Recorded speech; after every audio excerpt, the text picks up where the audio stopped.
तो आपने कई बार जब भी फाइनल लिस्ट निकलती है स्टूडेंट्स की जो सिलेक्ट हो गए हैं यूपीएससी के द्वारा, तो उसमें आपने देखा होगा उनके जो मार्क्स आते हैं उसमें भी देखा होगा कि नमस्कार, जय हिंद। मैं हूं मयूर मोगरे। स्वागत है आप सभी का इस वीडियो में। यूपीएससी ने अभी अभी जो वेरियस एग्जाम्स वो कंडक्ट करती है, देखिए यूपीएससी सिर्फ सिविल सर्विस एग्जाम कंडक्ट नहीं करती है, बहुत सारे एग्जाम्स कंडक्ट करती है। तो उसमें से मोस्ट ऑफ द एग्जाम्स के लिए जो उसका टाई ब्रेकिंग प्रिंसिपल है उसमें थोड़े चेंजेस लाए हैं। तो आज के इस वीडियो में टाई ब्रेकिंग प्रिंसिपल क्या है और उसमें क्या चेंजेस लाए गए हैं, ये सभी चीजें हम अच्छी तरीके से समझने की कोशिश करेंगे। अब देखिए, टाई ब्रेकिंग प्रिंसिपल को समझने के लिए हम एक एग्जाम को पहले कंसिडर करते हैं। फॉर एग्जांपल हम सिविल सर्विस एग्जाम को कंसिडर करते हैं। अब यूपीएससी के द्वारा सिविल सर्विस एग्जाम कंडक्ट की जाती है। अब ये एग्जाम 3 पड़ाव में होती है, मतलब प्रीलिम्स, मेंस और इंटरव्यू।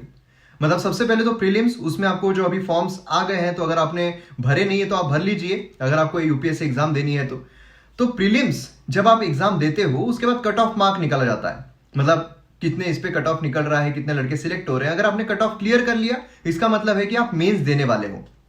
उसके बाद मेंस एग्जाम होती है जिसमें अलग अलग पेपर्स होते हैं। कुछ कंपलसरी पेपर होते हैं, कुछ ऑप्शनल पेपर होते हैं, कुछ क्वालिफाइंग पेपर्स होते हैं। जैसे कि ए से GS1, GS2, GS3, GS4 ये कंपलसरी पेपर्स होते हैं और ऑप्शनल सब्जेक्ट भी आपको एक चूज करना पड़ता है। तो जो भी एक ऑप्शनल आपने चूज किया उसके 2 पेपर्स होते हैं और क्वालिफाइंग पेपर्स भी होते हैं जो लैंग्वेजेस के होते हैं। उसके बाद आपको मेंस में जितने भी मार्क्स मिले हैं उसके बलबूते पर आपको पर्सनैलिटी टेस्ट के लिए सिलेक्ट किया जाता है। मतलब अगर आपने मेंस में अच्छे खासे मार्क गेन किए हैं तो आपको पर्सनल इंटरव्यू के लिए भी बुलाया जाएगा। और उसके बाद मेंस में आपको जितने भी मार्क्स मिले हैं और इंटरव्यू में आपको जितने भी मार्क्स मिले हैं, दोनों को ऐड किया जाता है। ध्यान दीजिएगा, यहां पर आपके प्रीलिम्स के मार्क कहीं ऐड नहीं होते, सिर्फ वो आपको मेंस में एग्जाम देने के लिए ही काम आते हैं, बाकी काम नहीं आते हैं। तो यहां पर मेंस में आपको जितने भी मार्क्स मिले हैं, उसके बाद पर्सनैलिटी टेस्ट में आपको जितने भी मार्क्स मिले हैं, दोनों को ऐड करके आपका लिस्ट में नाम आता है और क्योंकि रैंक जो है वो डिसाइड होती है कि आपकी रैंक क्या होगी। अब देखिए, यूपीएससी के टाई ब्रेकिंग प्रिंसिपल को समझने के लिए हम एक एग्जांपल लेते हैं, hypothetical example. UPSC civil service exam के लिए टोटल 801 सीट्स वैकेंट है। अब उसमें से 800 लोगों को आपसे ज्यादा मार्क्स मिले हैं, तो बट ऑब्वियस है कि वो 800 सीट्स उनको मिल जाएगी। अब बची 1 सीट। अब जितने आपसे ज्यादा थे उनको तो सीट्स मिल चुकी है, मतलब बाकी जो बचे हुए हैं उनको आपसे कम ही मार्क्स होंगे, मतलब 1 सीट जो बची हुई है वो आपकी ही होगी। मगर यहां पर होता ऐसा है कि आपका एक दोस्त है जिसको एग्जैक्ट उतने ही मार्क्स मिले हैं जितने कि आपको मिले हैं। मतलब यहां पर मार्क्स का टाई हो जाता है। जैसे कि क्रिकेट में होता है ना कि कोई एक टीम जो है वो बैटिंग करते हुए उन्होंने कुछ रन बनाए, उसके बाद जो चेस कर रही है उन्होंने भी एग्जैक्ट उतने ही रन बनाए, मतलब वहां पर टाई हो जाता है। और क्रिकेट में तो सुपर ओवर होता है, तो यहां पर क्या होगा, तो यहीं पर कॉन्सेप्ट आता है टाई ब्रेकिंग प्रिंसिपल।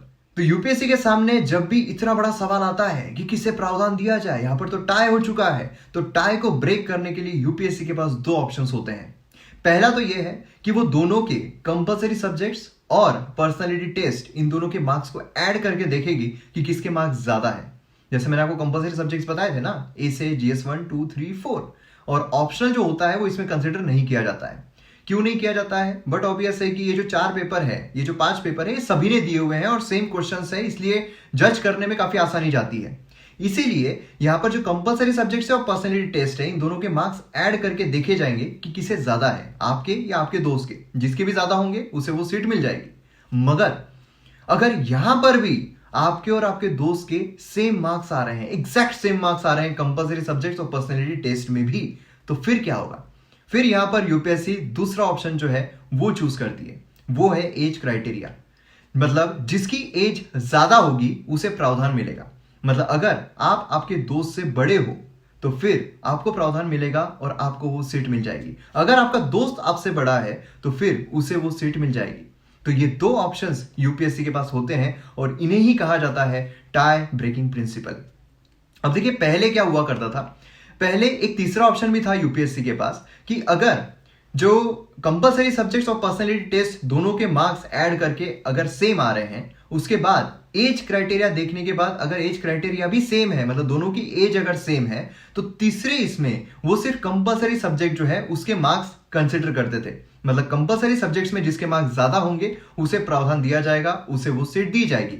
मगर रिवाइज्ड इसमें उन्होंने तीसरी क्राइटेरिया जो है वो यहां पर हटा दिया है। तो अभी सिर्फ दो ऑप्शंस यूपीएससी के पास होते हैं, एक compulsory subject plus personality test, दोनों के मार्क्स कंबाइंड करके देखे जाएंगे किसके ज्यादा है और उसे वो सीट दे दी जाएगी, उसे प्रावधान दे दिया जाएगा। तो आपने कई बार जब भी फाइनल लिस्ट निकलती है स्टूडेंट्स की जो सिलेक्ट हो गए हैं यूपीएससी के द्वारा, तो उसमें आपने देखा होगा उनके जो मार्क्स आते हैं उसमें भी देखा होगा कि बहुत सारे कैंडिडेट्स हैं जिन्हें लाइन से सेम मार्क्स होते हैं, लेकिन उनकी रैंकिंग जो है वो ऊपर नीचे होती है, किसी की 4th rank 5th rank 6th rank ऐसी होती है सेम मार्क्स रहने के बावजूद।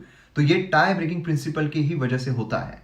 तो अब आपको पूरा जो कॉन्सेप्ट है वो समझ में आ गया होगा, टाई ब्रेकिंग प्रिंसिपल क्या है और किस तरीके से इस्तेमाल किया जाता है, कौन कौन से ऑप्शंस यूपीएससी के पास होते हैं। तो ये वीडियो अगर आपको पसंद आया हो तो दूसरों तक भी पहुंचाइए, शेयर कीजिए। अपने चैनल को सब्सक्राइब नहीं किया है, चैनल को सब्सक्राइब कीजिए। मिलते हैं अगले वीडियो में। जय हिंद।